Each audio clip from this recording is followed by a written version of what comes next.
ગરબડા તાલુકાના ગાંગરડી ગામનું bus station જર્જરિત હાલતમાં પોપડા ઉખડી ગયા અને કાટ ખાધેલા સળિયા દેખાયા। હાલ ચોમાસાના સમયે સંબંધિત વિભાગની બેદરકારી ક્યારેક આકસ્મિક ઘટના સર્જી શકે છે।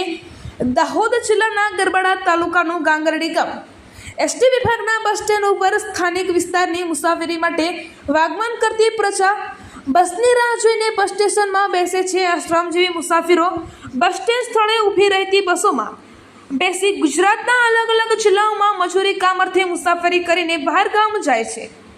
ગાંગરડીના બસ સ્ટેશનની વર્તમાન પરિસ્થિતિ મુજબ બસ સ્ટેન્ડ અત્યંત જર્જરિત સ્થિતિમાં ફાંસી રહ્યું છે, જેમાં બસ સ્ટેશનની છત ધાબાના પ્લાસ્ટરના પોપડા ઉખડી જતા કાટ ખાધેલા અને ક્ષતિગ્રસ્ત એવા લોખંડના સળિયા પણ બહાર આવી ગયેલા જોવા મળી રહ્યા છે, જેના કારણે બસ સ્ટેશનમાં પાણી પણ ટપકી રહ્યું છે। હાલ ચોમાસુ ઋતુમાં બસની રાહ જોઈને બસ સ્ટેશનમાં બેસી રહેલા મુસાફરો ગમે ત્યારે પણ આકસ્મિક ઘટનાનો ભોગ બની શકે છે તેવી સ્થિતિ જર્જરિત બસ સ્ટેશનના કારણે સર્જાઈ શકે છે।